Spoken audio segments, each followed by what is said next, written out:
Aujourd'hui, nous allons lire 2 Corinthiens chapitre 10 à partir du verset 3. La Bible dit, « Si nous marchons dans la chair, nous ne combattons pas selon la chair. » Verset 4. « Car les armes avec lesquelles nous combattons ne sont pas charnelles, mais elles sont puissantes par la vertu de Dieu pour renverser des forteresses. » Verset 5, « Nous renversons les raisonnements et toute hauteur qui s'élève contre la connaissance de Dieu et nous amenons toute pensée captive à l'obéissance de Christ. » Verset 6, « Nous sommes prêts aussi pour punir toute désobéissance lorsque votre obéissance sera complète. » Amen.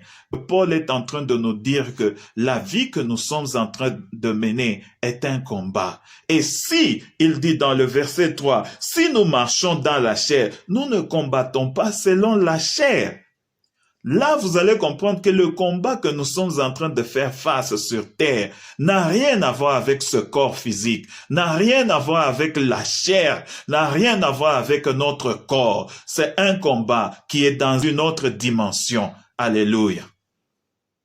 Alors, si ce combat est dans une autre dimension qui n'est pas la chair, définitivement, c'est un combat qui est dans la dimension spirituelle. Amen, amen. Alors là, Paul est en train de nous dire que si nous marchons dans la chair, nous ne combattons pas selon la chair. Maintenant, dans le verset 4, Paul est en train de nous dire maintenant, quelles sont les armes? Si nous sommes dans le combat, quelles sont les armes? Quels sont les effets de ces armes? C'est ce que nous allons voir. Dans le verset 4, il nous dit, « Car les armes avec lesquelles nous combattons ne sont pas charnelles, mais elles sont puissantes. » Alléluia. Les armes avec lesquelles nous combattons ne sont pas charnelles.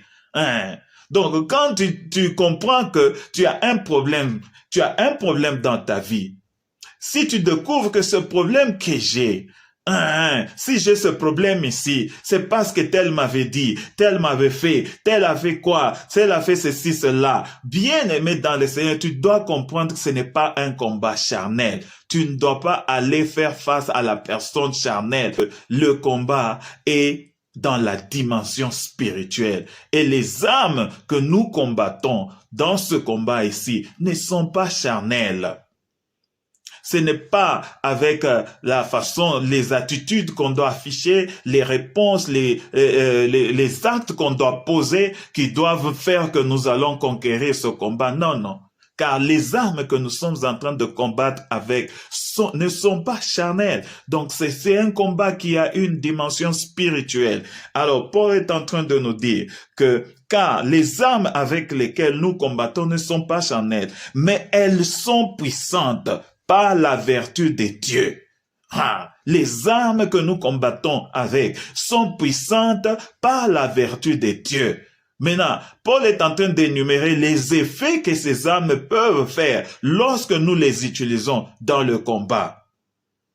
Il dit par la vertu de Dieu pour renverser des forteresses. Les armes que nous combattons avec sont puissantes pour renverser des forteresses.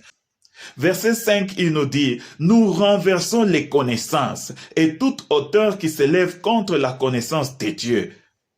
Et nous amenons toute pensée captive à l'obéissance de Dieu. » Donc, les armes que nous utilisons, les armes que nous avons pour faire le combat dans le monde spirituel, ça a pour effet renverser des forteresses, renverser les raisonnements et toute hauteur qui s'élève contre la connaissance de Dieu. Et nous amenons toute pensée captive à l'obéissance de Christ.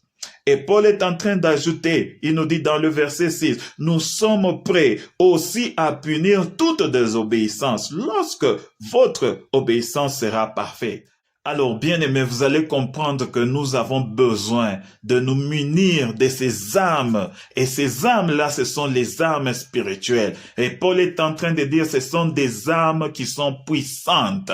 Et les effets de ces armes puissantes, c'est renverser les forteresses, renverser les raisonnements et toute hauteur qui s'élève contre la connaissance de Dieu. Je veux vous encourager à pouvoir se munir de ces armes, à pouvoir porter ces armes, à pouvoir avoir ces armes, à marcher avec ces armes pour que nous puissions tenir dans le moment le plus difficile de la vie. Quand les tentations viennent, quand les épreuves de la vie viennent, bien-aimés, nous devons être armés pour se tenir ferme devant ces épreuves. Dans notre prochain partage, nous allons parler de ces armes-là, car ce sont ces armes que nous devons avoir dans notre vie, dans notre marche avec Christ. Que Dieu vous bénisse